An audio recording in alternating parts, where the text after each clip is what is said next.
Hey everyone, and welcome back to the channel. Today, we re-dive in headfirst into a truly epic and mind-bending concept that I absolutely couldn't wait to share with you. Imagine a crossover so wild, so unexpected it could only exist in the furthest reaches of our imaginations. We re-talking about the grim darkness of the far future, colliding with a fiery legend from the depths of myth. Get ready. Because we re-exploring the unimaginable. What happens when the righteous fury of the Ghost Rider meets the blasphemous legions of the Word Bearers in the Warhammer 40,000 universe? It's a crossover that's going to set your imagination ablaze. Our story begins on Ardentis Ix, a world once considered a holy shrine, now engulfed in a terrifying inferno. The very sky above is not just burning, it's a maelstrom of fire and agony. This isn't just any war. This is the dread work of the Word Bearers. These aren't your typical Chaos Space Marines. They're zealots, fanatics who chant praises to Tzeentch, the architect of fate, as they systematically tear down everything sacred. Cathedrals that have stood for millennia crumble to dust, their holy relics defiled and desecrated in displays of ultimate contempt. The air is thick with the screams of the faithful, the roar of chainswords, and the blasphemous incantations of the Word-Bearers. It's a scene of absolute devastation, a nightmare made real. But amidst this horrifying slaughter, something truly impossible happens. A tier in reality opens, not with the familiar, sickening shimmer of the warp, but with an entirely different kind of dread. This rift bleeds fire and brimstone, and it feels darker, colder. This isn't the chaotic energy of the warp. This is something else entirely. This is hell itself, manifesting directly into the Imperium of man. From this impossible gateway, a figure emerges, wreathed in unholy flame and bound by spectral chains. This is no demon of chaos, nor is it some long-lost saint. This is a spirit of vengeance, a dark harbinger of justice, known only as the Ghost Rider. Now, imagine the sheer confusion and terror gripping both sides. The Word-Bearers, who revel in bringing ruin and despair, are suddenly confronted by something that defies their understanding of the universe. They worship entities from the warp, beings of pure chaos and malevolence. But the Ghost Rider, he embodies a concept they've long abandoned: righteous retribution. His flames aren't the warp fire of sin. There's something far more ancient, far more primal. His gaze, the penitent stare, is a judgment none of the Word-Bearers, despite their devotion to chaos, are prepared for. As the Ghost Rider steps forth, the very ground cracks beneath his fiery boots. The Word-Bearers, initially confident in their strength and their dark gods, they've faced everything from demons to space marines to Xenos, but never a specter of vengeance like this. His chains aren't just for show. They lash out with incredible force, imbued with a supernatural power that shatters ceramite and tears through flesh. This isn't a battle for territory or faith. This is a battle for the very souls of the damned. The Ghost Rider isn't interested in conquering Ardentis Ix. He's here to deliver judgment. Think about the implications of such an encounter. The Word-Bearers believe they are agents of their dark gods, bringing about a new, chaotic order. But the Ghost Rider sees only sin, only unrighteousness. Only those who have brought torment and suffering to the innocent. His mission is singular: to make the guilty feel the pain they have inflicted. His presence is a stark, burning contrast to the nihilism and despair that the Word-Bearers embody. It's a clash of ideologies, as much as it is a clash of powers. The Word-Bearers, with their heavy bolters and their blasphemous litanies, open fire. But conventional weapons seem to have little effect on the spirit of vengeance. Bolter rounds pass through his ethereal form or melt upon impact with his burning skull. His Hellfire burns with an intensity that even the most hardened Chaos Space Marines cannot endure.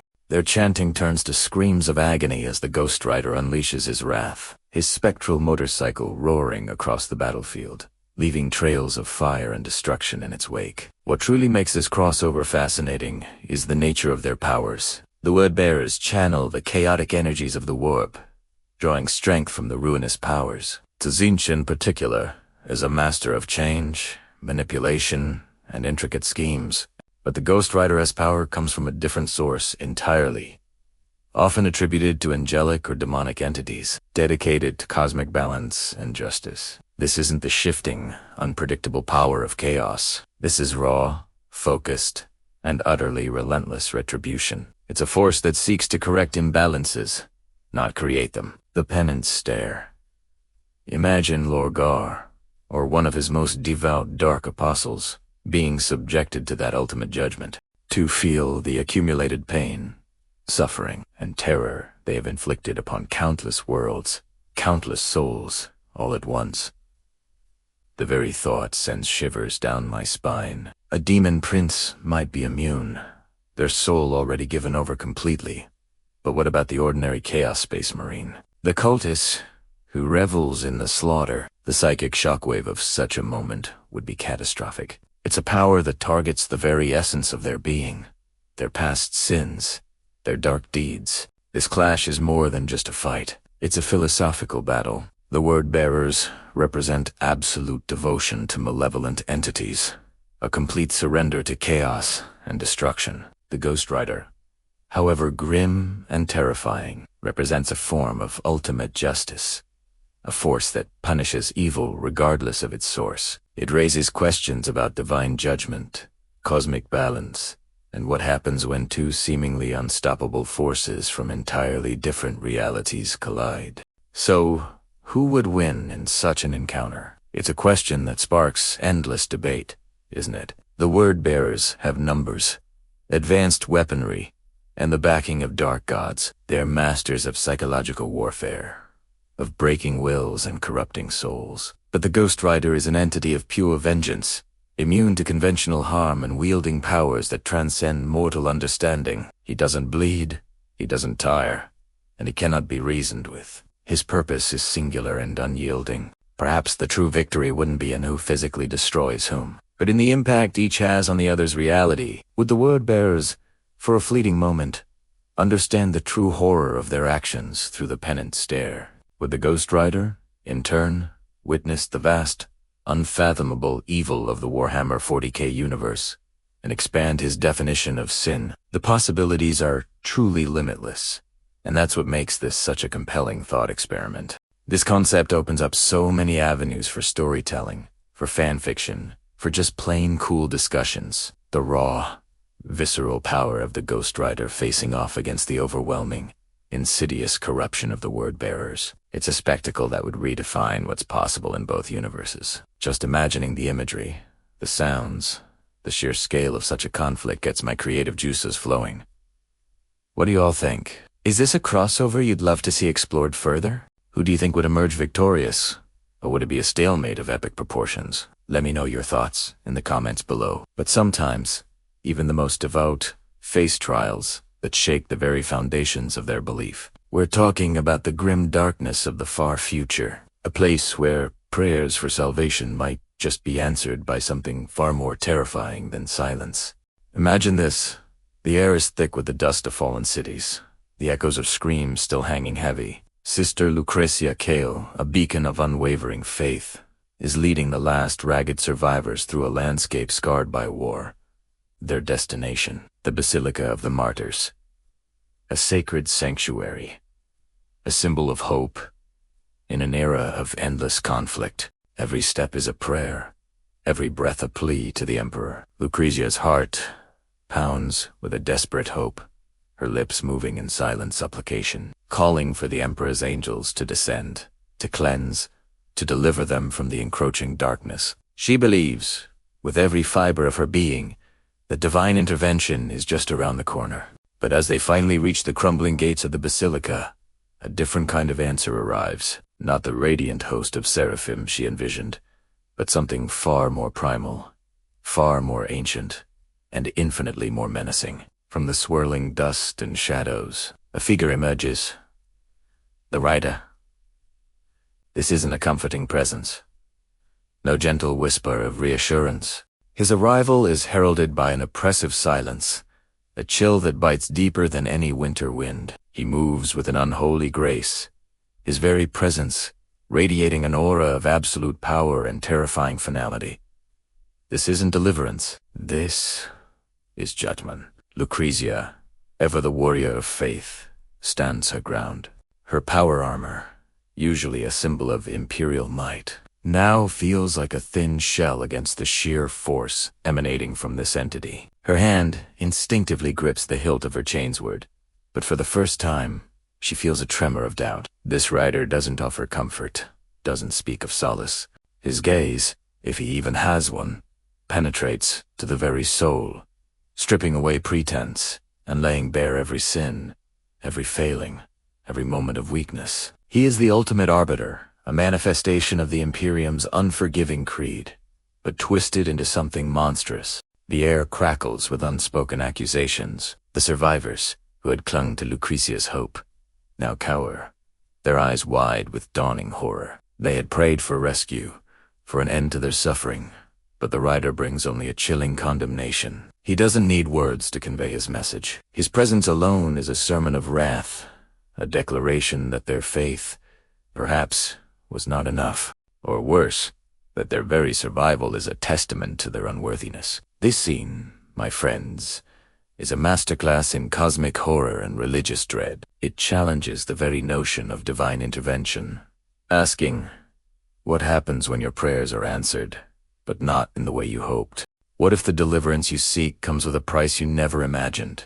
A judgment so profound it shatters everything you thought you knew about justice and salvation. Lucrezia, a sister of battle, lives by faith, fire, and fury. But here before the rider her faith is tested not by a demon or a heretic, but by a force that seems to embody the very dogma she serves, yet in a form she cannot comprehend or defeat with her blood. The rider embodies the grim nature of the Imperium, a brutal, unforgiving regime built on dogma and sacrifice. He is the ultimate reflection of a society that demands absolute obedience and offers little comfort. For Lucrezia and her flock, their desperate plea for angels has brought forth a chilling truth. Sometimes the answers to our prayers are not what we expect, and the path to salvation might lead through an even darker valley than the one we trying to escape.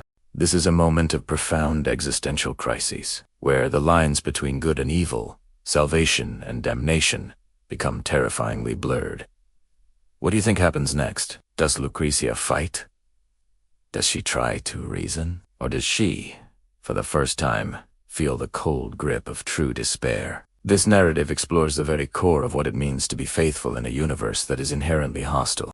It forces us to confront the uncomfortable idea that even the most righteous can face a judgment that defies all understanding, a judgment from which there is no appeal. This isn't just a story about war. It's a story about the soul, about belief, and about the terrible beauty of sacrifice in a universe that cares little for individual suffering. It's a testament to the indomitable, yet often tragic, spirit of humanity in the face of insurmountable odds. The Sisters of Battle are known for their unwavering devotion, but what happens when that devotion brings them face to face with a truth too stark to bear? I absolutely love how this outline hints at such a powerful and morally ambiguous encounter. It's not just about fighting monsters. It's about confronting the monstrous aspects of one's own beliefs and the universe itself.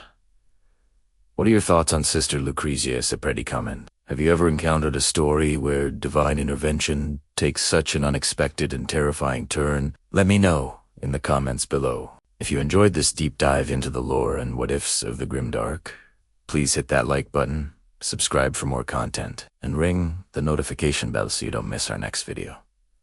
We appreciate your support more than words can say. Stay safe out there, and may the Emperor protect and fury collide in the most spectacular and terrifying ways imaginable. If you're ready for a tale of cosmic horror, desperate defiance, and the sheer, unbridled chaos of the 41st millennium, then you're in the right place. Grab your preferred beverage, buckle up, because we're about to witness a scene straight out of the nightmares of the Imperium.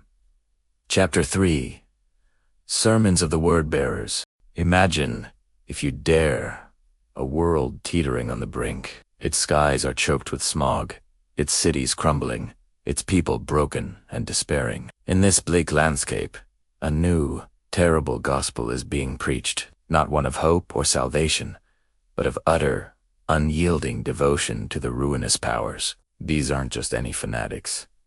These are the word-bearers, a legion forever damned, clad in the crimson and black of their blasphemous faith, their very presence, a searing brand on the soul of the galaxy. They are the heralds of heresy, and they have come to this dying world to whisper poison into the ears of its doomed populace.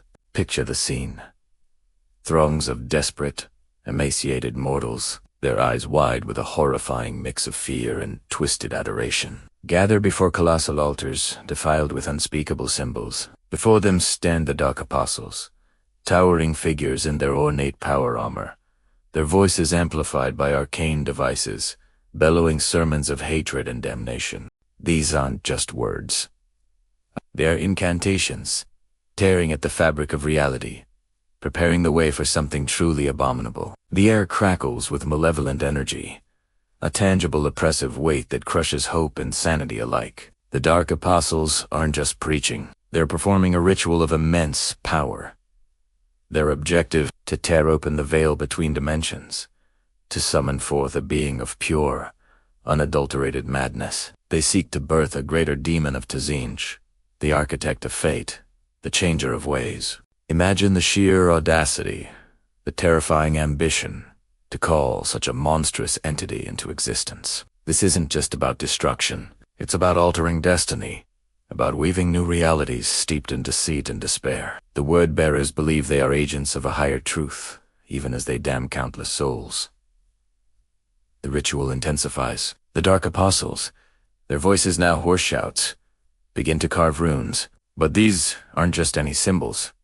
They are etched in the most potent of inks, the most ancient of scripts, and tragically, the most vital of fluids. The very ground around them is slick with it, a horrifying testament to the sacrifices made in the name of their dark gods. Each stroke of their ritualistic blades sends shivers through the reality, tugging at the unseen threads that bind the universe together. The warp, that turbulent ocean of souls and emotions, begins to churn and roil in response. The sky above the dying world, already a sickly, jaundiced yellow, starts to darken further, bruised with unnatural hues of purple and green. A colossal warp storm begins to brew, not a natural meteorological phenomenon, but a direct manifestation of the Dark Apostles' psychic might and the raw, unholy energy they are channeling. Lightning, born of pure warp energy, spears down from the heavens, illuminating grotesque shapes in the swirling clouds. The air grows thick with the scent of ozone and something indescribably foul, a scent that speaks of corruption and alien dimensions. As the storm rages, the cultists below chant in a fever pitch, their voices a discordant symphony of terror and fanaticism. Their eyes glow with reflected warp energy, their minds reeling under the psychic onslaught. They are both participants and victims, willing pawns in a game they can barely comprehend. The Dark Apostles, meanwhile, are unflinching, their focus absolute. They know the immense power they are wielding, the catastrophic consequences, and they revel in it. They are bringing forth a god from the abyss, and they believe this is their ultimate glory. The runes begin to glow, pulsing with an inner light that mirrors the nascent warp storm. The air shimmers, distorts, and then begins to tear. A rift, jagged and sickeningly vibrant, starts to open in the very fabric of space. Through it, glimpses of impossible geometries and shifting colors can be seen, hinting at the vast, incomprehensible mind of Tzeentch. The energy pouring from the rift is overwhelming, a sensory overload of pure, raw chaos that would drive any lesser being to immediate insanity. The Dark Apostles stand tall, triumphant, their faces contorted in expressions of rapturous evil. Their moment of apotheosis is at hand. The tear in reality widens, groaning like a living thing. The air is filled with a cacophony of whispers, of shifting possibilities and impossible truths, all vying for dominance. Tendrils of raw arcane energy snake out from the rift, lashing at the surrounding landscape, twisting and transforming it in grotesque ways. The cultists shriek, some in ecstasy, others in agony, as their bodies begin to warp and mutate under the influence of the burgeoning demon. The Greater Daemon of Tzeentch is almost here. The architect of fate is about to manifest, bringing with it a tide of change, deceit, and terror that will engulf this world and perhaps countless others. But then, just as the monstrous form of the Greater Demon begins to coalesce within the shimmering rift, just as victory seems, within the grasp of the blasphemous word-bearers, a sound rips through the storm, through the chanting, through the very fabric of the ritual. It's a sound that is utterly out of place, utterly defiant, and utterly terrifying in its own right. It's a roar, not a roar of a demon, but something far more visceral, far more mechanical, far more furious. And then, accompanying that roar, another sound, the distinctive, terrifying thrum of a flaming chain. This isn't a slow, ponderous sound. It's a high-pitched, furious whine, followed by a sickening crunch that echoes through the warp-charged air. The chain isn't just moving, it's tearing through ceramite, the supposedly impervious armor of the Space Marines, tearing through flesh and bone, reducing cultists, and even battle-hardened Chaos Marines to bloody spray. The ritual falters, the chants die in throats, and the Dark Apostles look up, their expressions shifting from triumph to a dawning icy dread. The raw power of the warp storm is momentarily overshadowed by the sheer, unadulterated fury of this new arrival. The air itself seems to recoil from the sheer kinetic force of the flaming chain, leaving a searing trail of superheated air and melted metal in its wake. The sounds of battle, of desperate screaming, and the crackle of energy weapons erupt as the unseen attacker carves a path directly towards the ritual site, towards the Dark Apostles, and towards the burgeoning demon. Who or what could possibly interrupt such a sacrosanct and horrific ritual? What force could possess such raw, terrifying power, and such utter disregard for the dangers of a warp storm and the wrath of the word-bearers? The answer, for those who know the grim darkness, is both horrifying and exhilarating. It signals a shift in the tides, a desperate counterattack against the encroaching darkness. It means that the dying world might have a sliver of hope, or at least a more spectacular, fiery end than the word-bearers had planned. The chapter ends here, with the promise of utter mayhem and a clash of titans. The roar, the flaming chain, they signify an intervention of monumental proportions. The Greater Daemon of Tzeentch is not yet fully born, and its emergence is now fiercely contested. The word-bearers, caught off guard, must now defend their blasphemous right against a foe whose very presence is anathema to their dark faith. The stage is set for an epic, brutal confrontation between the forces of chaos and the unyielding might of a desperate, fiery retribution. What an incredible, heart-stopping moment in the lore. The sheer scale of it, the desperation, the sudden, violent interruption of the ritual. It really paints a vivid picture of the never-ending war that defines the 41st millennium. If you enjoyed this deep dive into the sermons of the word-bearers and that explosive cliffhanger, make sure you hit that like button. Let me know in the comments who you think wields that flaming chain and what you predict happens next. And if you want to journey further into the grim darkness with us, do you forget to subscribe and ring that notification bell so you don't miss any of our future lore explorations. Today, we're diving headfirst into a truly epic moment that sends shivers down your spine. A clash of cosmic forces that redefines judgment itself. Get ready, because we're talking about the Hellfire revelation. Imagine, if you will, a scene painted in fire and shadow. The air itself crackles with an unnatural heat, not the warmth of a hearth, but the searing inferno of divine, or perhaps infernal, justice. And amidst this maelstrom a figure emerges. He's not just walking. He's a living embodiment of retribution, a spectral rider cloaked in the very essence of righteous fury. This, my friends, is the Ghost Rider, but not as you might traditionally know him. In Tzeentch realm, his presence is less about conventional vengeance and more about an inescapable, soul-deep reckoning. He stalks through legions of the damned, the burning heretics, as they are known. But here's the twist, and it's a crucial one. His flames, this searing hellfire, they don't consume flesh. No, that would be too simple, too merciful even. Instead, these are flames that burn away deceit, incinerate lies, and vaporize all pretense. They consume something far more fundamental, far more agonizing: guilt. Think about that for a moment.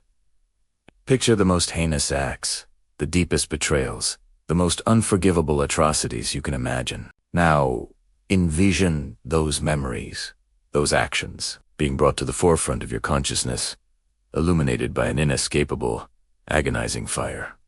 That's what's happening here. Each of these heretics, specifically the word-bearers, a name that itself carries a heavy weight of dark devotion, are facing an internal inferno. Every single word-bearer, in this moment of raw, unadulterated judgment, feels the full, crushing weight of his own crimes. It's not a physical torment, though I imagine the psychological pain is far worse. It's a profound, spiritual agony.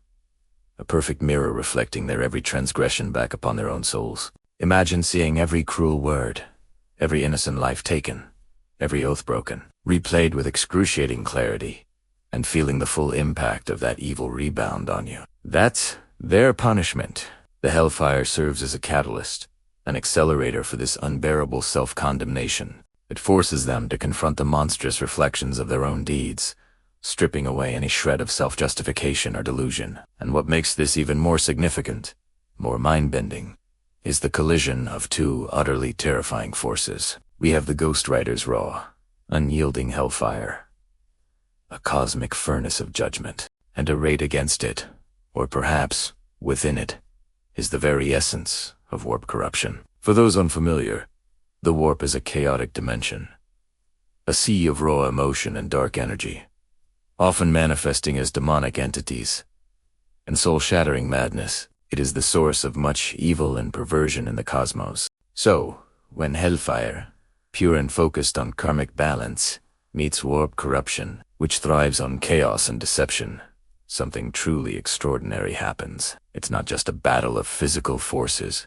It's a metaphysical showdown, a spiritual cataclysm. The very fabric of reality, or at least the sanity of these twisted souls, is being torn asunder. And the warp, it screams. It's not a metaphorical scream. It's a cosmic shriek of pain and outrage, a sound that echoes through the void, reverberating with the agony of its own corrupted essence, being purified, burned away, or perhaps simply overwhelmed by a greater, more fundamental form of justice. This scream signifies not just the pain of the word-bearers, but the profound disturbance within the warp itself, as its influence is challenged and its dark creations are exposed to an unbearable light. It's a moment where even the primordial chaos of the warp recoils, unable to withstand the purity of this devastating judgment. This entire scenario is a masterclass in cosmic horror and divine retribution. It explores themes of guilt, consequence, and the inescapable nature of one's own actions. It shows that some fires don't just burn, they purify, they reveal, and they judge on a scale we can barely comprehend. The Ghost Rider isn't just an anti-hero. He's an agent of cosmic balance, ensuring that even the most corrupted souls cannot escape their ultimate reckoning. What are your thoughts on this incredible clash? Do you think any amount of suffering can truly atone for such profound evil?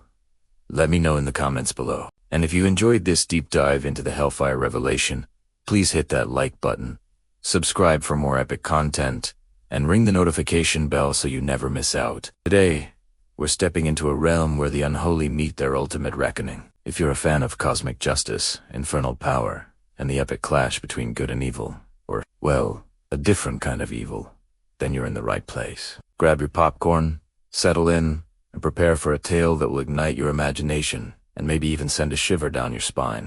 Don't forget to hit that like button and subscribe if you haven't already, so you don't miss out on more epic content like this.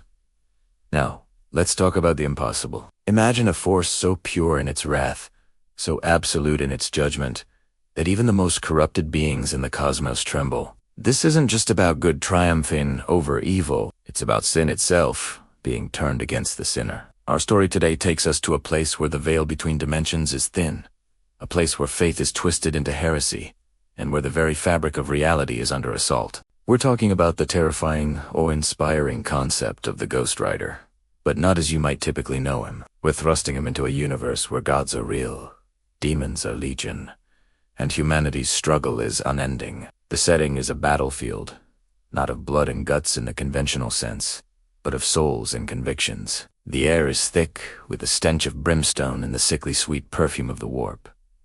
For those unfamiliar, the warp is a dimension of pure emotion and psychic energy, home to entities of unimaginable power and malice. It bleeds into reality, corrupting all it touches. And in this particular corner of the galaxy, the Wordbearer's Legion has made their twisted sanctuary. These are no ordinary traitors. These are the architects of galactic heresy, the first to fall, the most devoted to the dark gods. They preach damnation.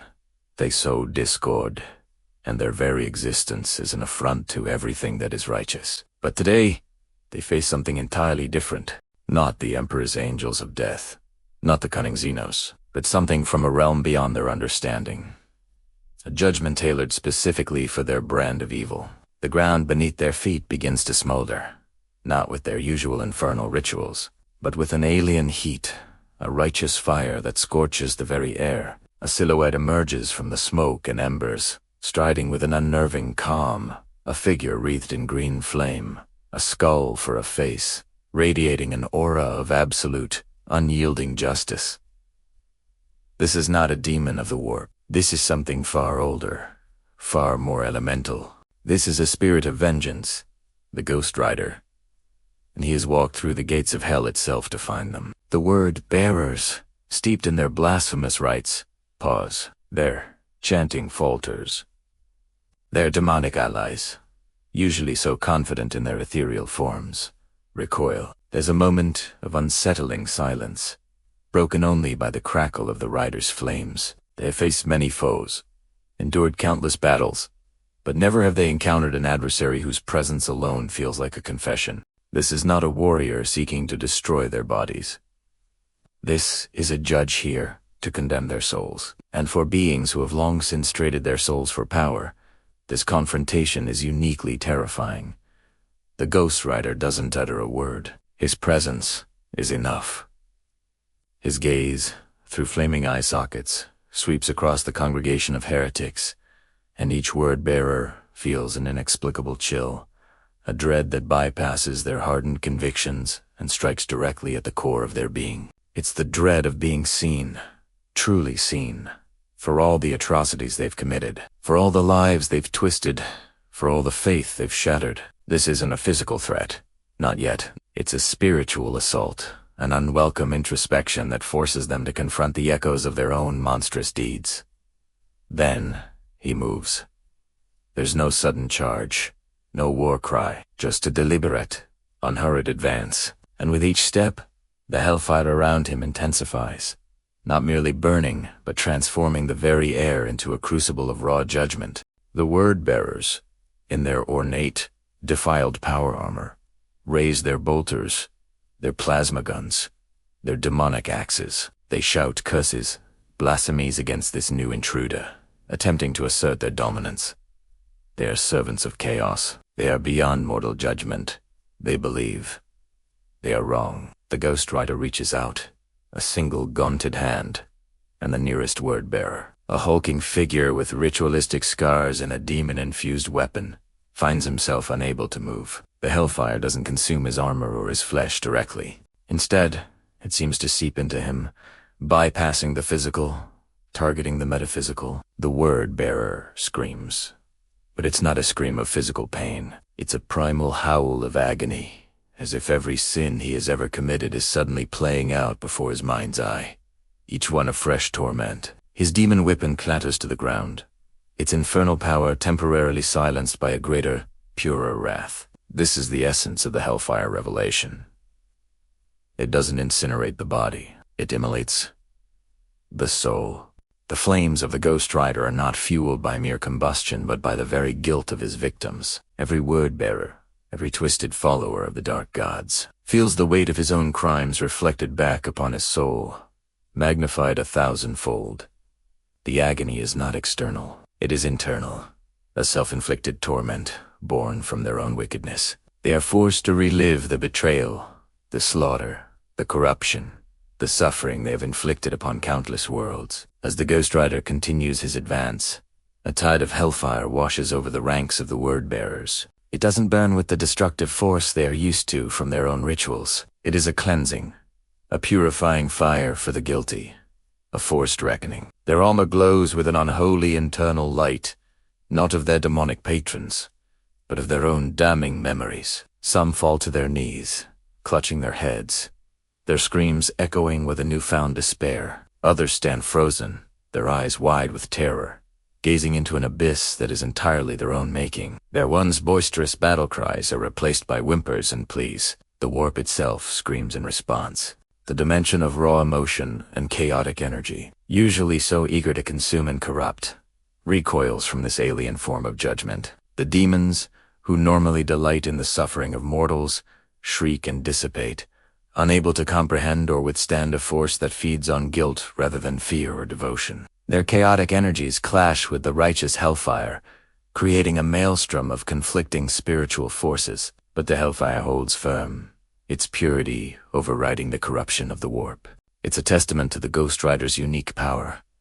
He is not of the warp, nor is he entirely of conventional reality. He is an instrument of cosmic balance, a punisher of the truly wicked, and the Word-Bearers represent the pinnacle of such wickedness. The leader of the Word-Bearers, a towering dark apostle named Kor Faran's Bane, attempts to rally his forces. He unleashes a torrent of dark energy, warp fire, and psychic curses, all aimed at the spectral figure. But the Ghost Rider merely absorbs it, the chaotic power feeding his own flames, turning the dark apostle's own malice against him. The hellfire around the rider burns brighter, the roar of the spiritual inferno growing louder. Kor Faran's Bane collapses, not from physical injury, but from the unbearable weight of his own accumulated sins.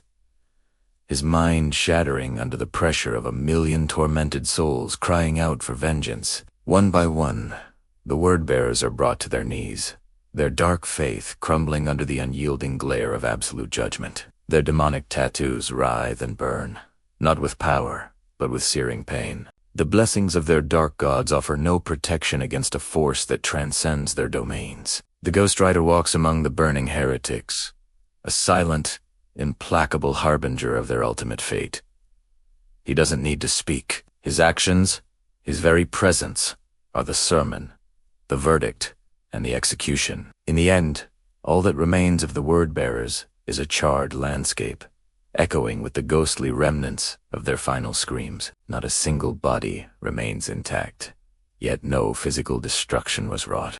The hellfire consumed their guilt, leaving nothing behind but the empty shells of their armor, devoid of the souls that once animated them. The warp recedes, its chaotic energies quieted, leaving a void where once there was a torrent of malevolence. The Ghost Rider stands amidst the ashes, his flames slowly receding, his judgment delivered. He turns, his task complete, and vanishes back into the smoke and embers, leaving a powerful message for any who dare to corrupt and betray.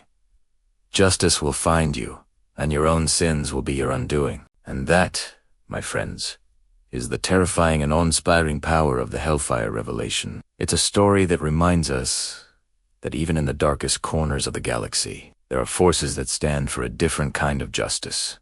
A justice that burns away the very essence of evil. What do you think about this clash of cosmic powers? Let me know your thoughts in the comments below. Did this story send shivers down your spine? I'd love to hear it.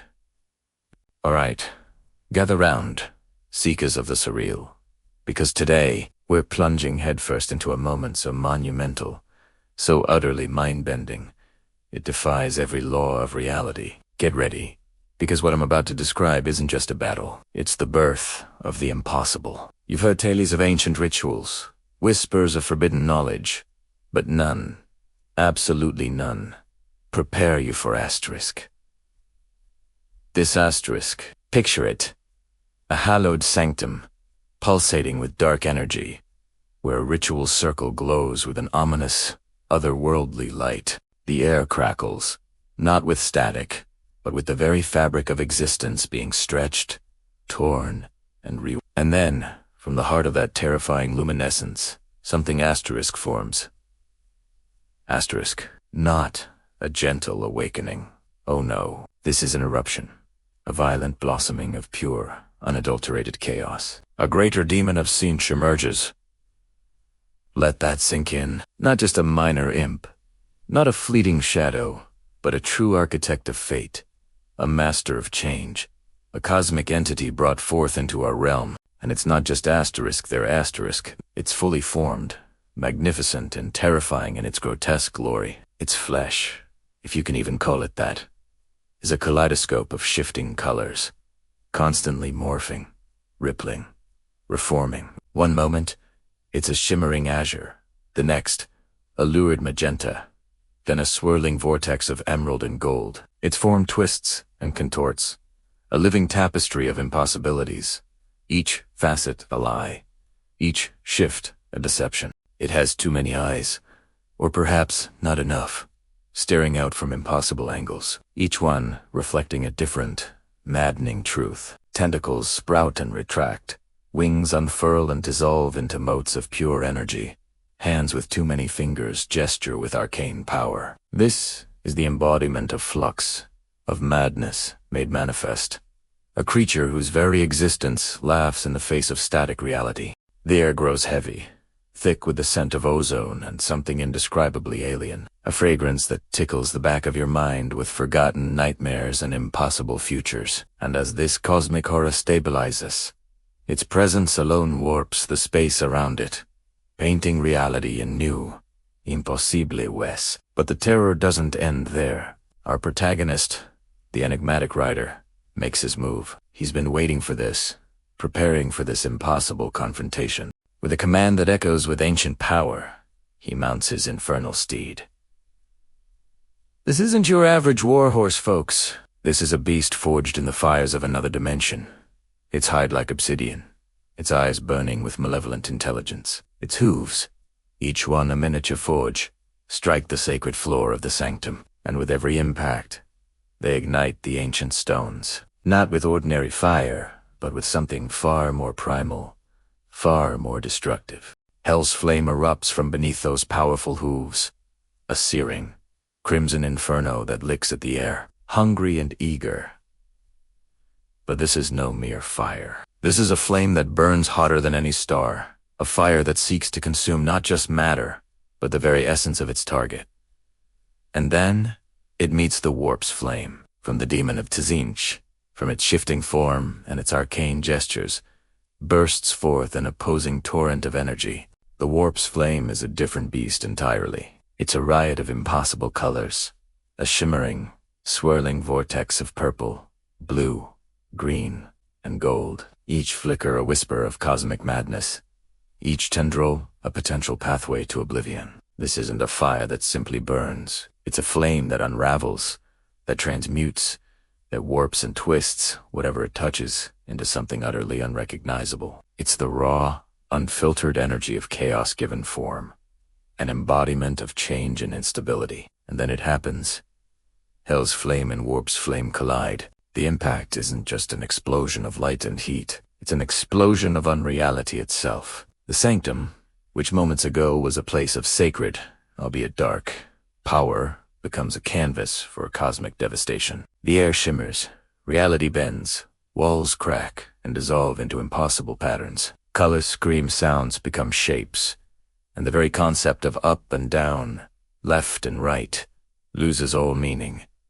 This isn't just a battle. It's a cosmic clash, a fundamental conflict between two forces of absolute, unfathomable power. The ground beneath them buckles, not from seismic force, but from the sheer strain of holding together against such immense, conflicting energies. Sparks, not of fire but of raw existence, fly outwards, each one a potential universe undone. The air itself is torn, revealing glimpses of dimensions beyond our comprehension, fleeting visions of cosmic horrors and impossible beauty. The ground cracks, not into simple fissures, but into geometric patterns that defy logic, glowing with internal light. The air is thick with the scent of ozone, fear, and something utterly indescribable, the odor of reality unraveling. The clash isn't just loud, it's a deafening roar that vibrates through bone and soul, a sound that encompasses all possible frequencies at once,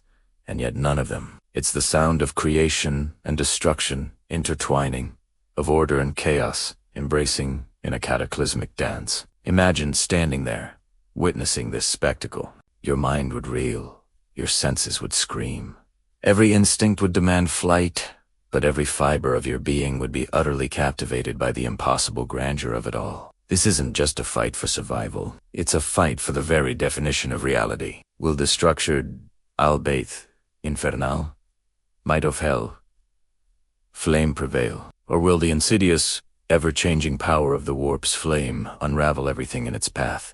The stakes couldn't be higher. This is the moment where legends are forged, where the impossible becomes terrifyingly real. The energy radiating from the collision is palpable, a force that pushes and pulls, threatening to tear apart everything in its vicinity. The rider and his infernal steed are at the epicenter, a dark silhouette against the impossible light show, their forms unwavering amidst the chaos. The Greater Daemon of Tzeentch, for its part, seems to relish in the pandemonium, its shifting form contorting with a horrifying glee, its myriad eyes gleaming with malevolent amusement. For Tzeentch chaos is not merely a means to an end, it is the end itself, the ultimate expression of change and evolution.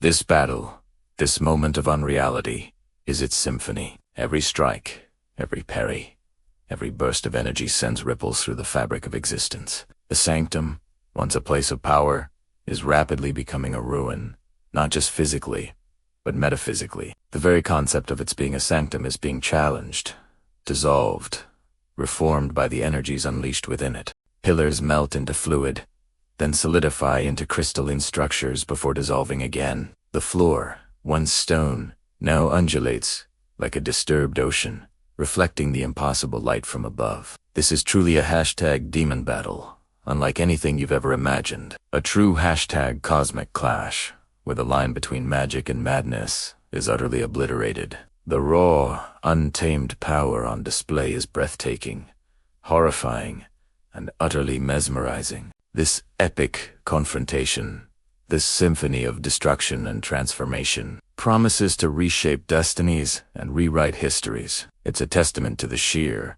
mind-bending scale of the forces at play. You can almost feel the residual energies, the echoes of impossible screams, vibrating in the very air around you as I speak. What happens next? Does the rider triumph against this manifestation of pure change? Or does Tzeentch's champion, the weaver of fates, succeed in plunging this corner of reality into utter, joyous madness? The answers lie beyond the veil, in the heart of this impossible clash. This is the kind of epic narrative that makes us question everything we thought we knew about power, about reality, and about the sheer, terrifying creativity of chaos itself. What an incredible moment to witness, even from afar, through the lens of imagination. Alright, if you've made it this far, still reeling from the sheer impossibility of what we've just witnessed, then you absolutely have to smash that like button and subscribe.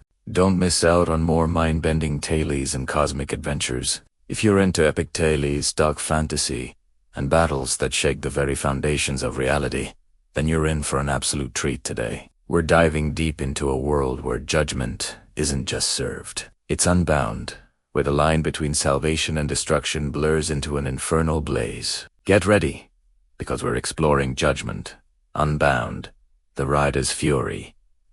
You know, some stories just grab you and refuse to let go.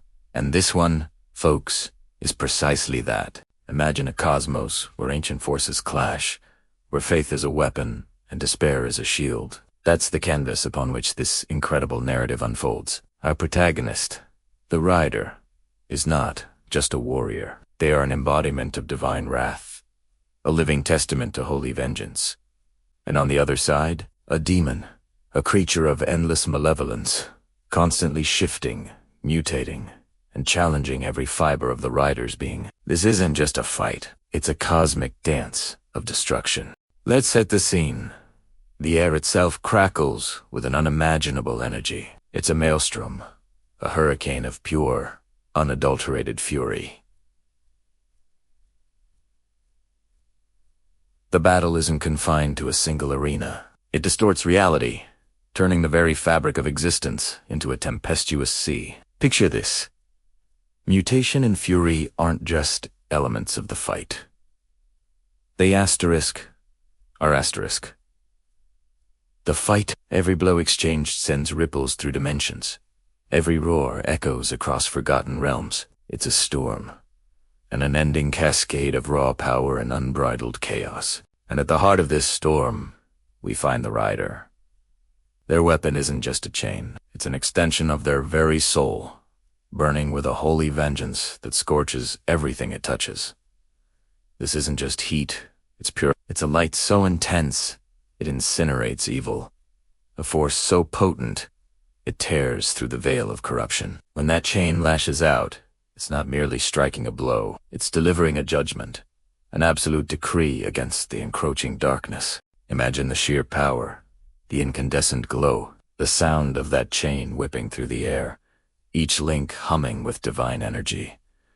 It's truly something to behold. But what about the demon? The demon. This isn't some predictable beast. This is a creature of pure, adaptive malice, an entity that shifts and morphs, twisting its form to counter every attack, to exploit every weakness. One moment, it's a hulking mass of shadow and sinew. The next, it's sprouting serpentine wings, soaring through the ravaged skies, its form a grotesque parody of grace. It's a master of psychological warfare, too. As it shifts, it doesn't just change its physical appearance. It weaponizes memory, fear, and faith. Think about it. The demon takes on the faces of priests and martyrs. Imagine the psychological toll, to be fighting an embodiment of evil, only for it to gaze back at you with the serene, suffering face of a saint, a visage meant to inspire devotion. Now, twisted into a mask of pure mockery, it's a profound challenge, forcing the rider to confront not just a physical foe, but a spiritual and emotional one. Each transformation is a new hurdle, a fresh layer of horror designed to break the will of the divine warrior. It's insidious, brilliant, and utterly terrifying. This battle isn't just about physical damage. It's about the very essence of being. Every scream torn from the demon, every shriek of pain it utters as the rider's holy chain sears its flesh, transforms. It doesn't just echo.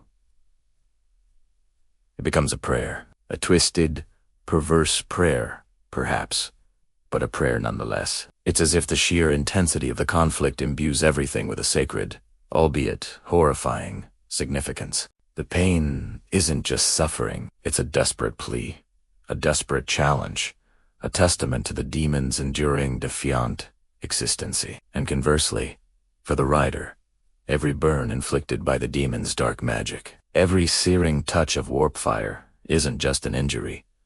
It becomes purification. It's a crucible, a trial by fire that tempers the rider's resolve, strengthening their holy purpose. The pain becomes a reminder of their mission, a further honing of their divine edge. It's a baptism of fire, cleansing any speck of doubt, any hint of hesitation, turning suffering into an affirmation of their righteous path. This dynamic elevates the conflict beyond mere violence into a profound spiritual struggle. The sheer scale of this combat is difficult to grasp. It's a clash that reverberates across the cosmos, leaving behind a trail of devastated worlds and shattered realities. The rider, fueled by an unwavering resolve and a holy purpose, relentlessly pursues the demon, pushing it to its limits. The demon, in turn, draws upon ancient, forbidden powers, twisting reality, summoning illusory legions, and weaving elaborate deceptions to ensnare its divine foe. It's a chess match played on an unimaginable scale, with stakes that determine the fate of entire universes. As the battle rages on, the intensity builds to an unbearable crescendo. The clash of holy vengeance against infernal corruption reaches its peak. The rider's chain, blazing brighter than 1,000 suns, carves through the shifting form of the demon. Each strike is delivered with the weight of ages, the power of unbound judgment. The demon's mutations become more desperate, more chaotic, less controlled. Its serpentine wings flap frantically, its martyr faces contort in agonizing defiance. The raw power emanating from both sides threatens to tear the fabric of existence apart. And then, a moment of stark, terrifying silence. The fire, the infernal warp fire, and the holy hellfire, which had consumed everything in its path, begins to recede. The cacophony of screams, the roars of defiance, the divine pronouncements, they all fade into a heavy, suffocating stillness. The once vibrant, or perhaps terrifyingly vibrant, landscape is now desolate. Only ash remains. Fine, gray particles drift through the void, settling on what little is left of the battlefield. It's a testament to the sheer destructive power that was unleashed, a mute witness to the cosmic struggle that just concluded. But the demon, even in its ultimate defeat, even as its physical form is annihilated and its influence broken, there is one last, chilling act of defiance. Just as the fire dies, just as the ash settles, a sound, faint at first, then growing clearer, echoes through the desolation. It's laughter, the demon's laughter. Not a joyful sound, but a haunting, insidious chuckle. A final, chilling declaration that even in utter destruction, a vestige of its malevolence endures. And then, that laughter, that final, horrifying echo, fades into nothingness. What does it mean when the laughter fades into nothingness? Does it signify absolute annihilation, or does it hint at a rebirth, a return from the void? The beauty of such an epic narrative is that it leaves you with these profound questions. The rider has triumphed, the immediate threat is quelled, but the struggle against such ancient evil is rarely a definitive end. It often signals merely the end of a chapter, leaving us to wonder about the next confrontation, the next wave of judgment. This whole journey, from the initial clash to the final, echoing silence, is a masterpiece of dark fantasy and cosmic horror. It delves into themes of faith, sacrifice, the nature of evil, and the relentless pursuit of justice. It's a stark reminder that some battles leave scars, not just on the combatants, but on the very fabric of the universe itself. The power, the imagery, the psychological depth. It's just incredible. If you loved this dive into Judgment Unbound, make sure to hit that like button and let me know your thoughts in the comments below. What was your favorite part of this epic clash? Which character did you find most compelling? And what do you think happened after the demon's laughter faded? I'd love to hear your theories. The smoke was a funeral shroud, thick with the stench of promethium and desecrated faith. Through the shattered archway of the Basilica of St. Catherine, Canoness Preceptor Isabella led what remained of her command. Her power armor, once gleaming silver and black, was now a testament to the brutal conflict scarred by claw, scorched by demonic fire, its sacred filigree matted with gore. Beside her, Sister Superior Helena gripped her bolter, the weapon's machine spirit humming a low, angry thrum. The others followed, a procession of bruised but unbroken faith. Their armor, a mosaic of battle damage, their faces grim masks of determination beneath their helms. They had fought through hordes of gibbering horrors, creatures spat forth from the warp, to reclaim this holy ground. The traitors who had summoned them were now just scattered ash and bone, purified by holy flame. But the psychic taint lingered, a cloying sickness in the air that spoke of a power far greater than the cultists they had immolated. Something else was here. Something ancient and terrible. The Nave was a scene of utter devastation. Pews were splintered into kindling. Priceless tapestries depicting the Emperor's glory were torn and defiled, and the great stained glass windows lay in glittering shards across the flagstones. At the far end, before the ruined high altar, a figure knelt. It was not a demon, not as the Ordo Hereticus codices described them. It bore a human form, yet was wreathed in an aura of such profound judgment that it felt like staring into the heart of a vengeful star. The air around it shimmered with heat, not of the warp, but of something purer. More absolute, a righteous inferno. Isabella's hand tightened on the hilt of her power sword, its energy field crackling to life. By the God Emperor's light, Helena whispered, her voice tight with a mixture of awe and revulsion. She raised her bolter, the targeting reticle of her helmet's auto-sense locking onto the figure. The other sisters mirrored her action, a dozen barrels aiming at the kneeling form. The click-clack of safeties being disengaged was unnervingly loud in the echoing silence. The figure, the rider, didn't move. He seemed oblivious to the circle of righteous fury closing in on him. His head was bowed, his posture one of contemplation, almost of mourning, before the desecrated altar where the Aquila had been torn down and defaced with blasphemous runes. The sisters could see the flicker of fire within his form, a restless, contained conflagration that danced behind his eyes and licked at the edges of his silhouette. "Identify yourself." "Creature!" Isabella's voice boomed, amplified by her helm's voximeter. "You stand on holy ground, defiled by your presence. Speak, or be purged." Slowly, the rider lifted his head. His face was a canvas of shadow and flame, his eyes twin pits of embers that seemed to gaze not at them, but through them, into the very core of their souls. It was a gaze that weighed, measured, and judged every sin, every failing, every flicker of doubt they had ever harbored. For a terrifying second, Isabella felt the weight of her own past transgressions, a moment of pride, a harsh word to a subordinate, a flicker of hesitation in battle. They felt like chains, suddenly heavy upon her spirit. She saw Helena flinch beside her, saw the rigid postures of her warriors waver. This was not a demon's trickery. A demon tempts, it corrupts, it lies. This presence simply saw. It was judgment incarnate, an embodiment of consequence as old as transgression itself. "This ground is not defiled by my presence." The rider's voice was the rasp of grinding stone and the roar of a forge, a sound that vibrated in their very bones. "It was defiled by heresy, by weakness, by sin. I have merely cleansed it." "Cleansed it," Helena spat, her faith wrestling back control from the chilling odd. "You are an unknown Xeno, an unauthorized psyker, an abomination.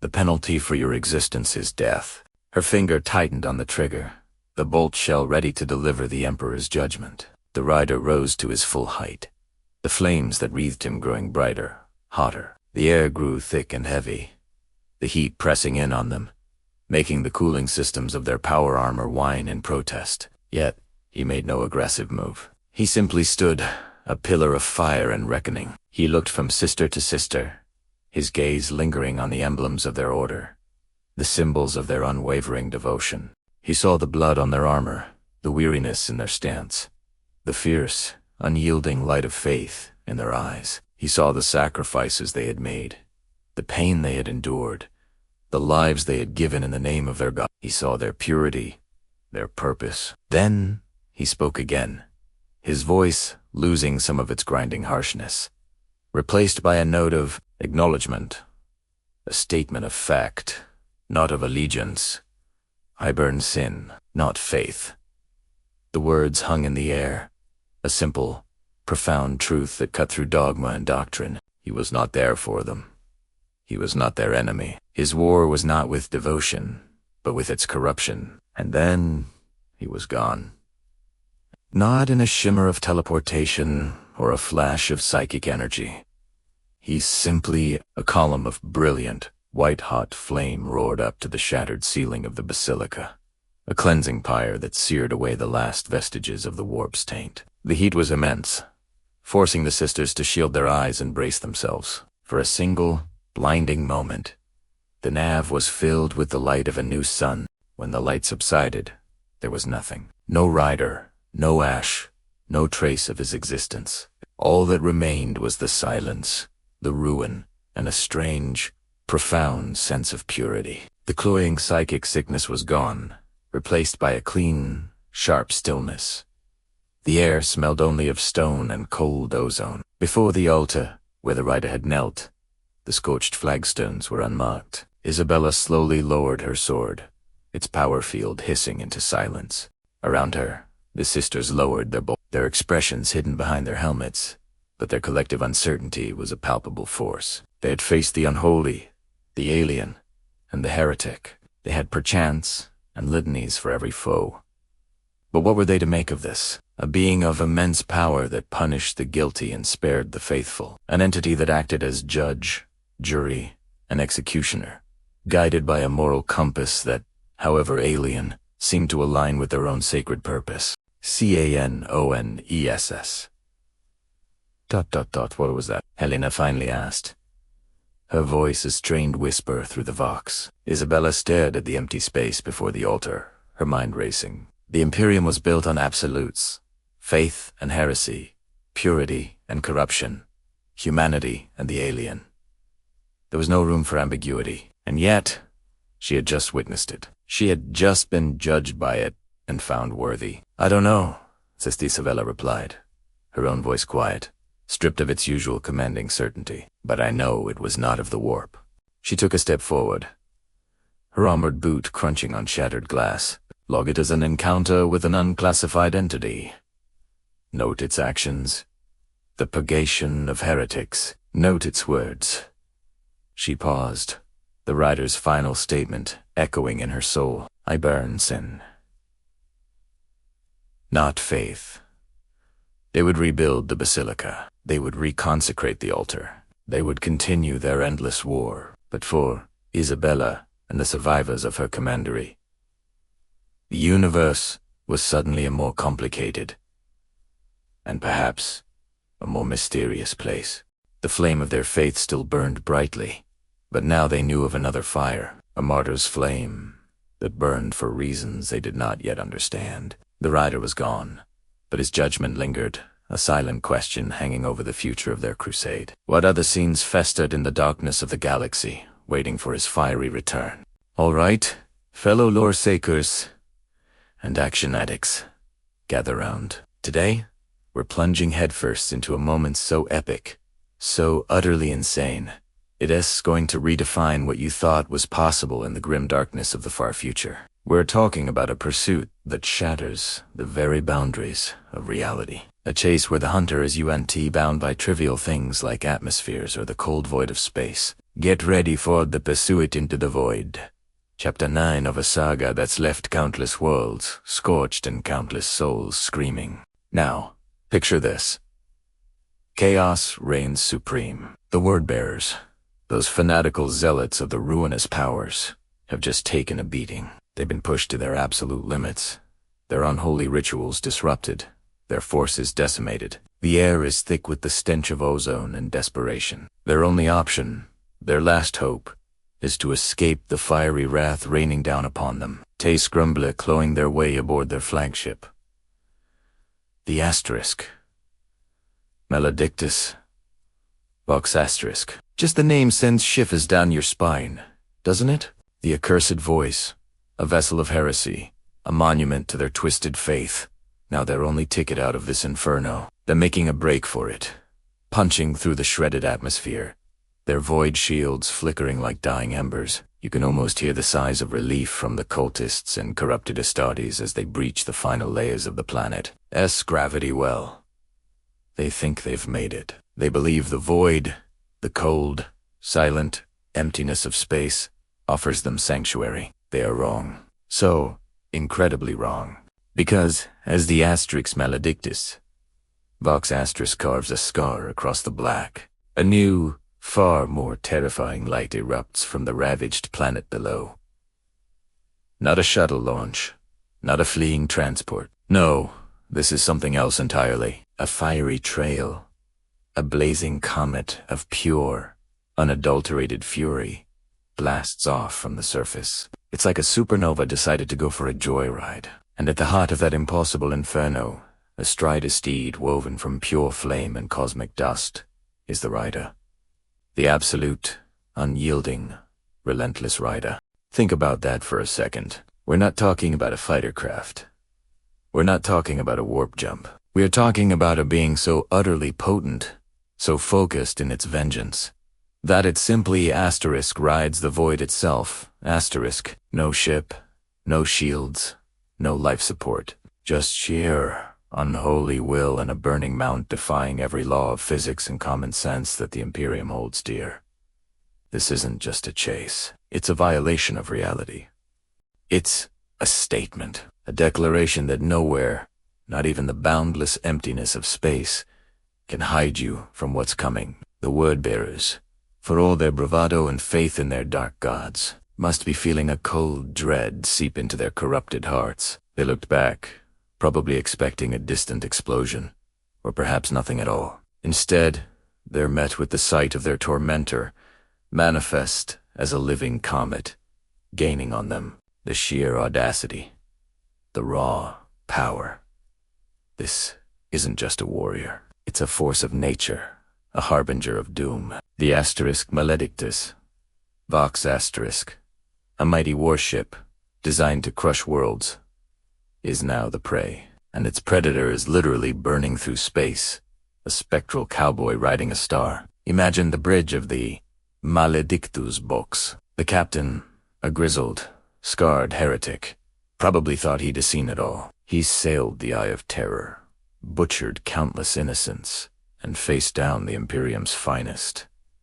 But this defies all logic. The Voxgasters are probably crackling with terrified exclamations, navigation officers stammering, weapon crews scrambling to even identify the target. How do you target something that shouldn't exist? Something that is pure, unyielding destruction, manifesting as a lone figure on a flaming horse in the vacuum of space. This moment isn't just about the chase. It's about the psychological warfare. The word-bearers thrive on fear, on breaking the morale of their enemies. But here, the tables are turned in the most spectacular fashion possible. Their pursuer isn't just physically threatening them. He's dismantling their understanding of the universe, their very sanity. What kind of power is this? Is it a demon? A fragment of a forgotten god? Or something even more terrifying? A being so consumed by purpose that it simply wills Asterisk itself into this impossible pursuit. The Asterix Maledictus Vox Asterisk is powerful. Don't get me wrong. It's a relic of the Great Crusade, twisted and corrupted, armed to the teeth with devastating weaponry. Its hull is armored to withstand the fury of orbital bombardment, but against a singular entity that rides the void itself. Without a vessel, without a breath, every weapon seems moot.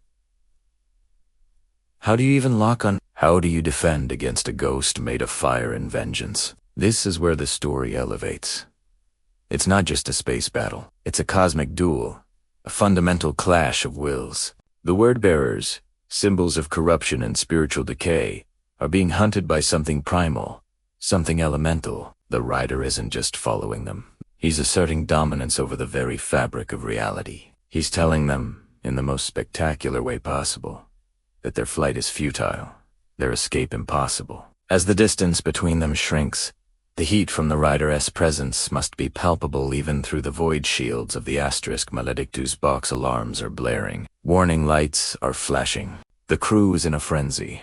Their prayers to the dark gods turning into desperate pleas. They're witnessing something that will haunt their nightmares, assuming they even survive to have nightmares. The space around them, once a cold, sterile void, is now a stage 4 unparalleled terror. The warp, ever present, ever hungry, must be stirring, reacting to such an extreme act of defiance against its own laws. Perhaps the rider draws upon its raw power, bending it to his will, using it to propel his impossible journey. Or perhaps he simply is that powerful, a living embodiment of cosmic retribution. And let's consider the sheer visual spectacle. Imagine the Asterisk, Maledictus Vox Asterisk, a massive, Gothic fortress of a ship, with its barbed spires and grim iconography, desperately trying to outrun a living, breathing star. The contrast is immense. The ship, a construct of technology and twisted faith, against the rider, a force of pure, unadulterated, primal energy. It's a scene ripped straight from the deepest, most terrifying myth. This chase isn't going to end with a polite surrender. It's going to be a cataclysm. The word-bearers made a mistake. They thought they could escape. They thought the void would protect them, but they forgot that some beings aren't bound by such limitations. Some beings are the very embodiment of vengeance, and they will follow you to the end of the universe and beyond. This pursuit is a prelude to an even greater clash, a cosmic confrontation that will likely leave a permanent scar on this sector of space. The rider, astride his burning steed, is not just a character. He's an event, a phenomenon, and the word-bearers are about to learn that when you provoke such a force, there is no hiding, no escape, only the inevitable reckoning. What happens next? Does the rider ram the ship? Does he tear it apart with his bare hands?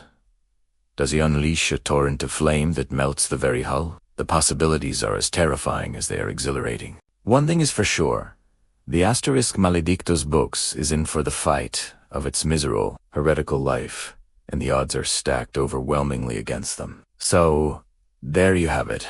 A glimpse into one of the most breathtaking and audacious pursuits in the grimdark universe. It's a testament to the raw, untamed power that exists beyond human comprehension. This isn't just a story, it's an experience.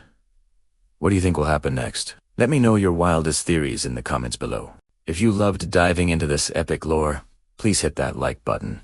Subscribe for more deep dives into the universe. The air inside the Maledictus Vox was thick, a suffocating brew of incense, ozone, and desperation.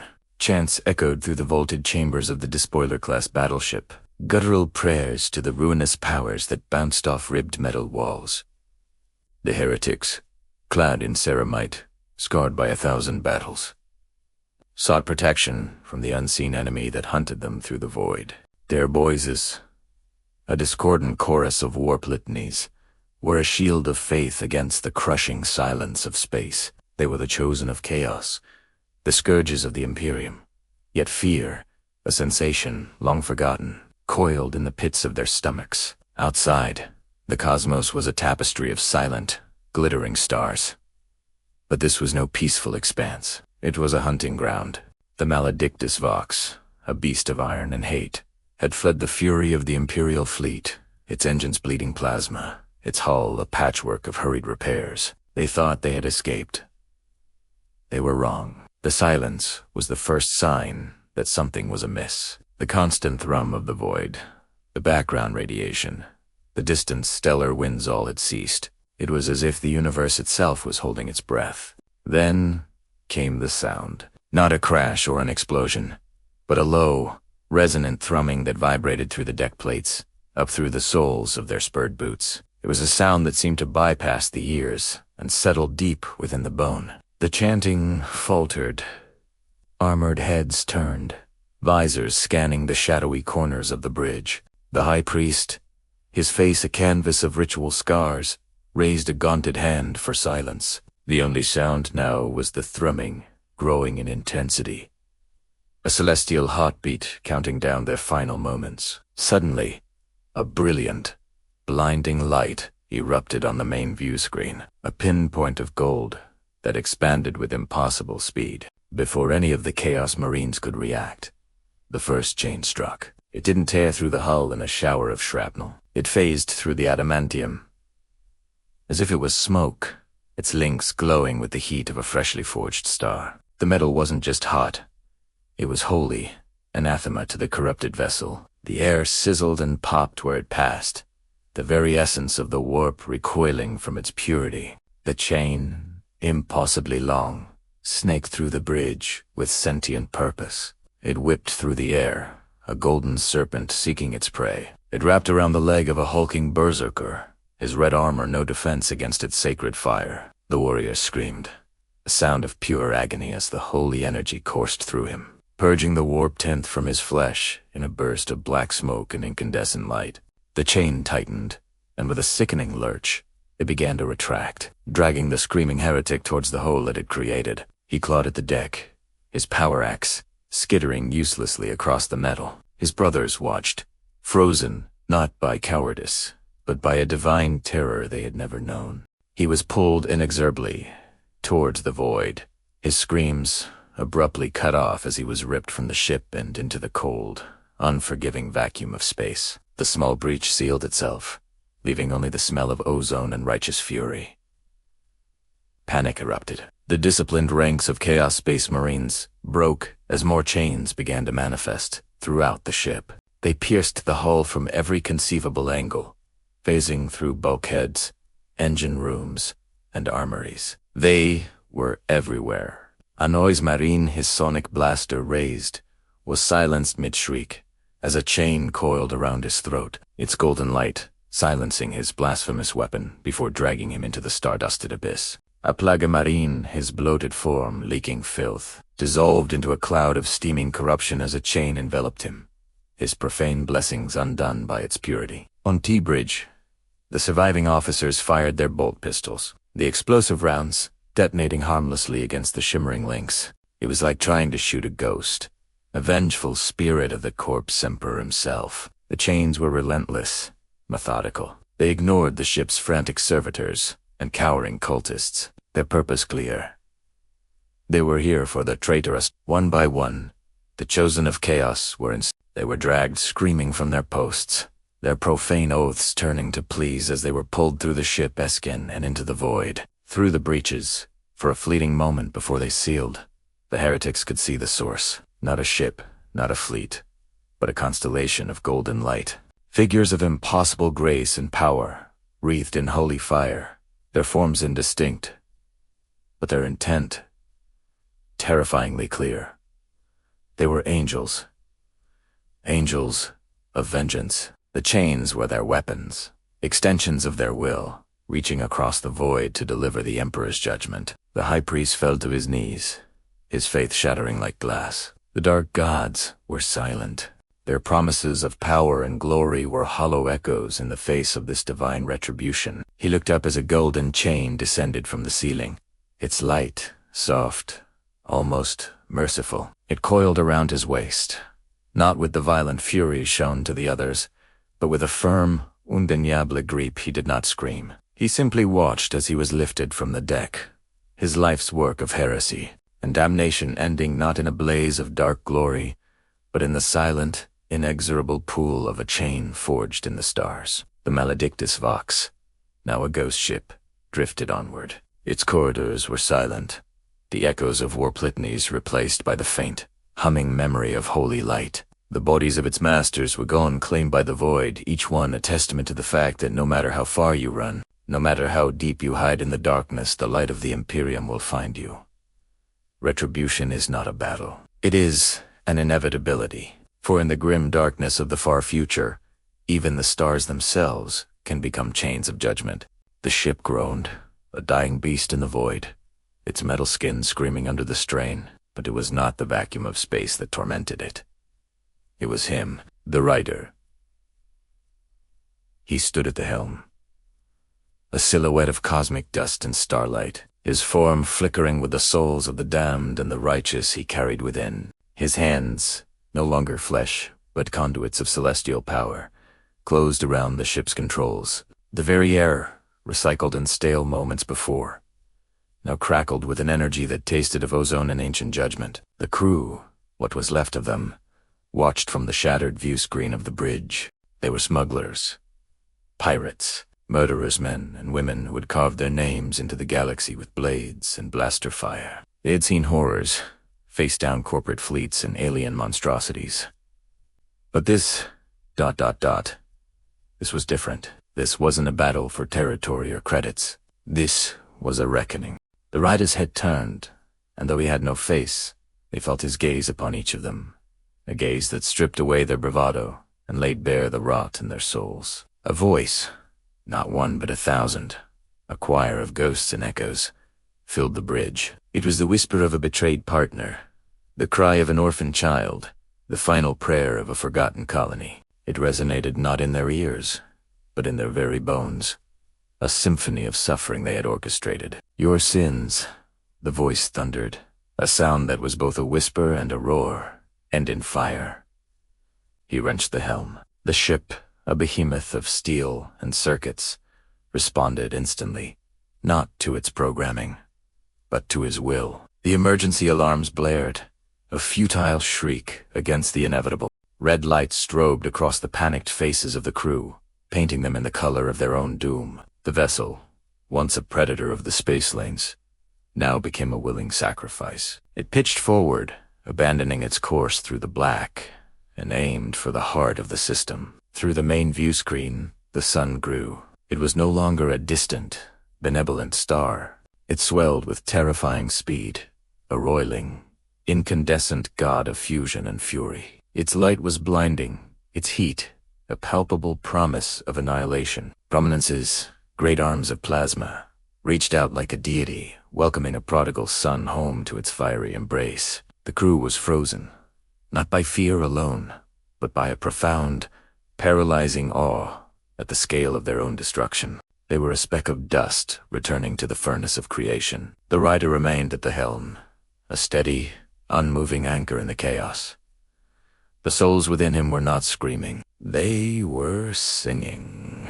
It was a hymn of closure, a final, terrible chord in a long and tragic opera. He was the conductor, the instrument, and the final note. The ship shuddered violently as it hit the star's upper atmosphere, the chromosphere. The outer hull began to peel away, melting like wax, vaporizing into incandescent gas. The alarms died, their circuits fried into silence. You built an empire on pain, the layered voice continued. Calmer now, a sermon delivered at the end of all things. You traded lives for luxury, laughter for gold. You called it business. You called it survival. The universe has a different name for it. It calls it a debt. The ship was a comet now, a streak of its own.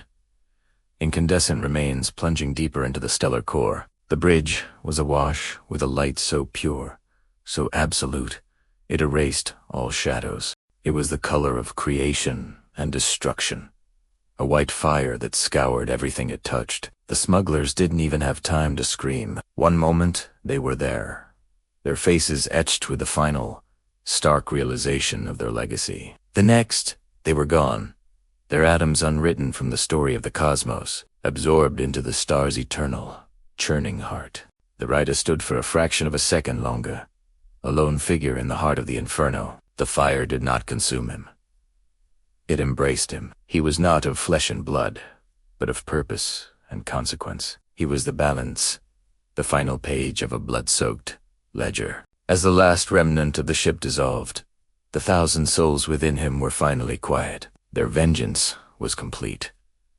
Their justice was served. And then he too was gone, vanishing back into the cosmic wind, leaving the sun to burn just a little brighter, just a little purer, cleansed by a judgment delivered in a torrent of solar flame. Across the galaxy, other ships, other crews, would continue their dark trades, ignorant of the fate that had befallen one of their own. But they would feel it, a subtle shift in the cosmic balance, a new chill in the void. For the rider was still out there, a ghost on the star winds, a promise that no sin goes unanswered forever. He is the shepherd of lost souls, and he is always, always watching. Across the void, where stars glitter like scattered dust, Imperial censors screamed, not with the familiar cry of battle, but with the sudden, deafening silence that followed an impossibility. An entire Chaos war fleet, a tide of corruption and steel poised to drown another world in darkness, was gone. Vanished. Wiped from existence in a heartbeat. The astropaths, their minds still reeling from the psychic shockwave, could offer no explanation. There was no grand battle, no valiant last stand by an Imperial fleet. One moment, a legion of nightmares. The next, nothing but the cold, uncaring vacuum of space. For the surviving sisters of the Adeptus Sororitas, on the besieged world below, the conclusion was simple, their faith unshaken. It was a miracle. The Emperor's divine retribution, a manifestation of his righteous fury. They fell to their knees in prayer, their voices rising in hymns of praise, tears of gratitude, tracing paths through the grime and blood of battle. Their deliverance was proof that even in the darkest corners of the galaxy, the master of mankind watched over his faithful. The sky, once choked with the profane silhouettes of enemy ships, was now clear, a canvas of pure, unblemished night. To them, this was the ultimate affirmation of their cause, a sign that their sacrifice had been blessed. But where faith saw a miracle, the Inquisition saw a question mark. Terrifying. Galaxy-spanning. Question mark. Lord Inquisitor Valerius, a man whose soul was as ancient and unyielding as the fortress monastery he called home, dismissed the sisters' claims with a curt wave of his hand. Miracles were rare, often misinterpretations. Unexplained, overwhelming power, however, was a hallmark of the warp. He dispatched his best agents, Ordo Malleus Kilteams and savants from the Ordo Xenos, to the system. Their mission, to dissect the anomaly, to peel back the layers of reality and find the truth, no matter how horrifying it might be.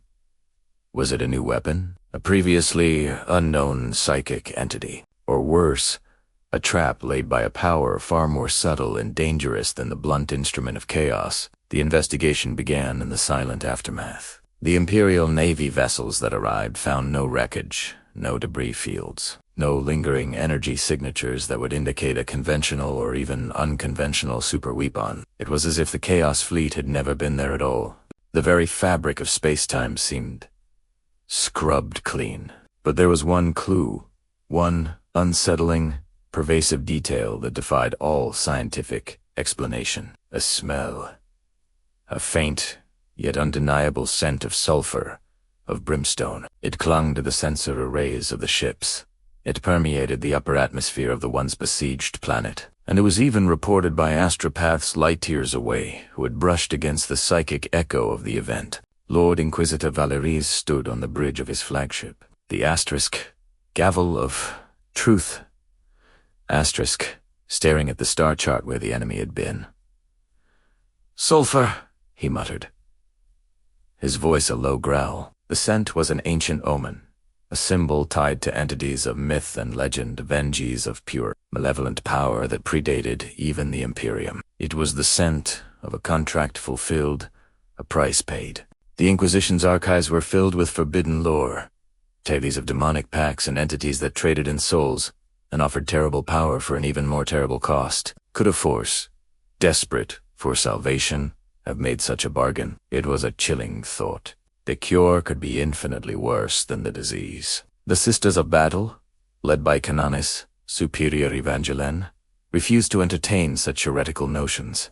They established a shrine at the epicenter of what they called the Emperor's scouring.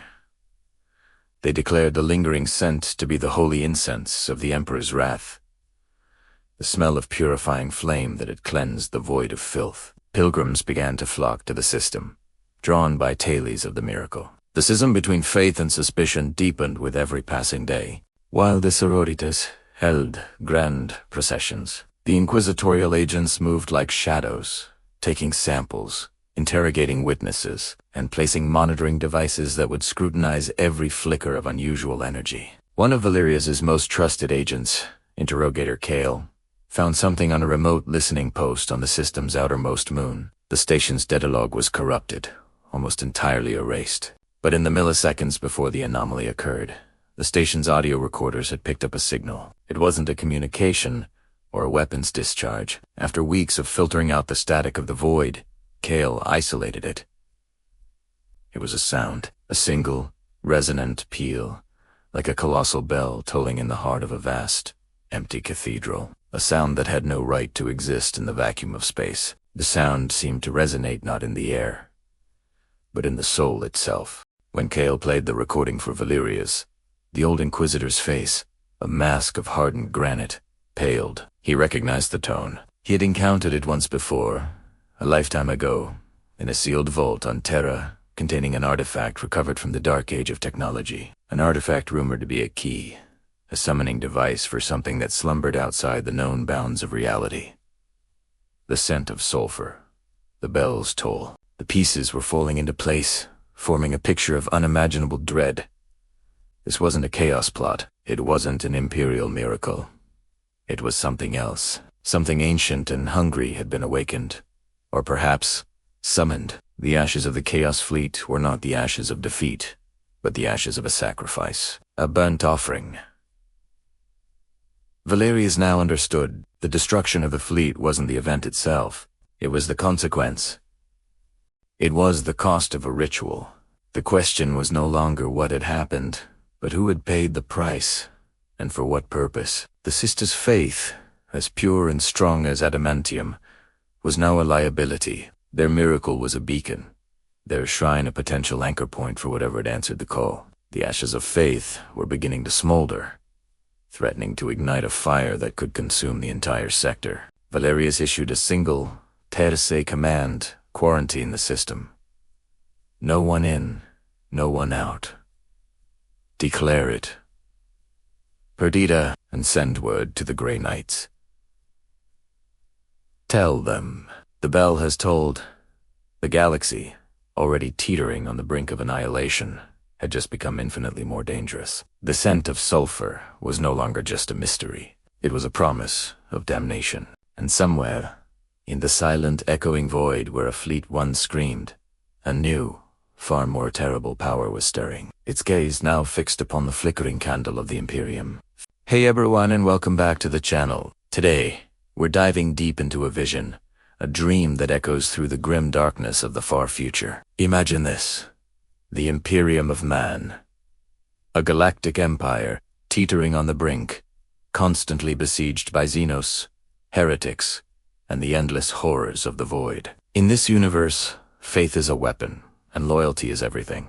But what if there was a power, an entity, that transcended even that? A force that served not the Emperor, nor dared to defy him, but something far more primal, far more absolute. Judgment itself, that's the core of our tale today, stemming from a chilling vision experienced by a canoness, a warrior nun of the Adepta Sororitas, the Sisters of Battle. These are women of unwavering faith, protectors of humanity, and their dreams are often prophetic, touched by the divine or the demonic. When a canoness dreams, the galaxy listens. And her dream, it spoke of a rider, not a space marine, not a custodian, not even a warp entity tied to the chaos gods. This was something different, something ancient, yet forever new, a figure blazing across the stars, leaving a trail of righteous fire in his wake. This is the essence of the Eternal Rider. Think of it, a lone figure, astride a steed of pure flame, tearing through the cosmic tapestry of the Warhammer 40,000 universe. The very thought sends shivers down your spine, doesn't it? He's not here to spread the Imperial creed. He's not here to conquer planets for the Emperor, and he's certainly not here to succumb to the whispers of chaos. His purpose is singular, terrifyingly simple, yet devastatingly effective: to serve judgment, to deliver divine retribution to those who have earned it. Now, you might be thinking, a Ghost Rider in Warhammer 40K. How does that even work? And that's precisely where the magic happens. The Warhammer 40,000 universe is vast, filled with untold horrors and unimaginable wonders. Its lore is deep, its narratives epic, and its capacity for new, compelling stories is endless. The idea of a cosmic enforcer, an agent of pure, unadulterated judgment, fits perfectly within its grim aesthetic. He's not bound by the politicking of the Imperium, nor swayed by the temptations of the warp. He simply is. He sees the sin, he feels the injustice, and he delivers the consequence.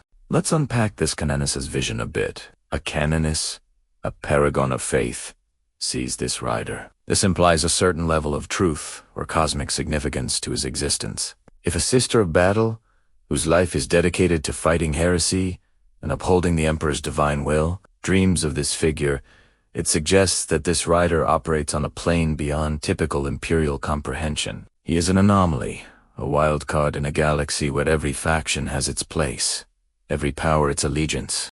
His neutrality, his allegiance to judgment itself, makes him incredibly unique and, frankly, terrifying. Imagine the implications. What kind of sins would attract the attention of such a rider in the 41st millennium? We're not talking about petty theft here. We're talking about planetary-scale atrocities, genocides perpetrated by Xenos, corrupt inquisitors exploiting billions, vile cults sacrificing entire populations to dark gods. The Warhammer 40K universe is a moral cesspool at times, brimming with acts that cry out for retribution. And when they cry loud enough, the Eternal Rider answers. The dream describes him blazing across the stars.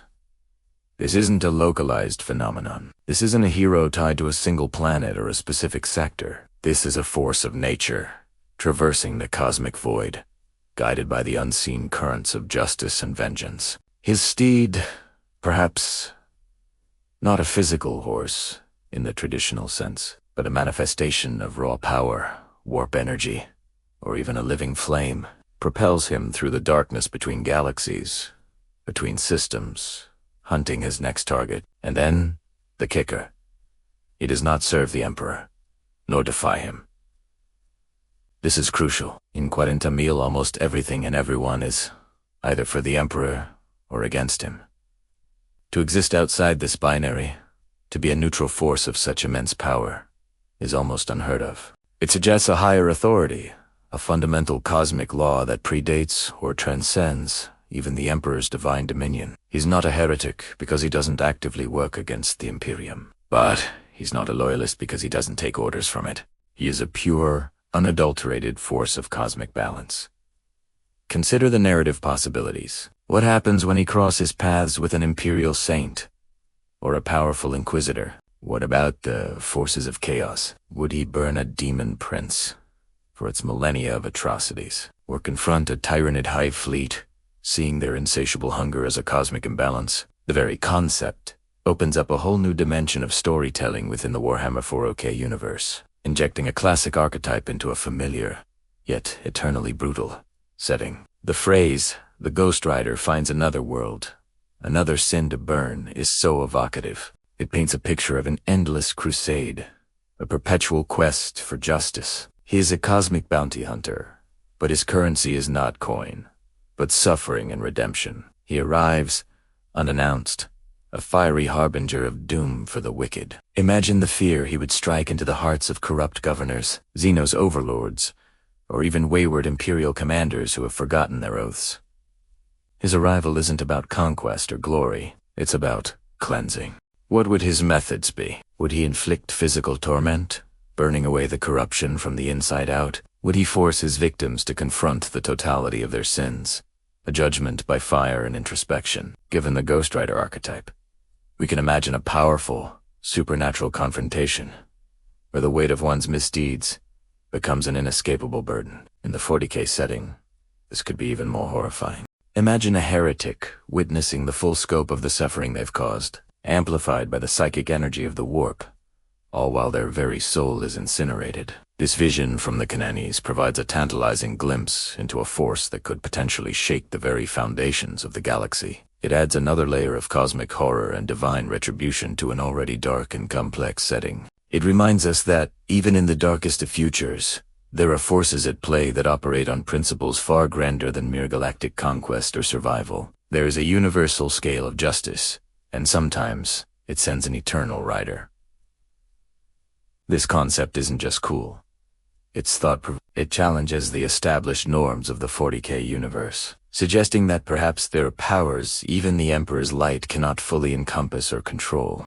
It speaks to a raw, primordial form of justice that exists independent of any organized religion or empire. It's a concept that resonates deeply with the human need for balance and consequence, even in a fictional, fantastical setting. So, what do you think?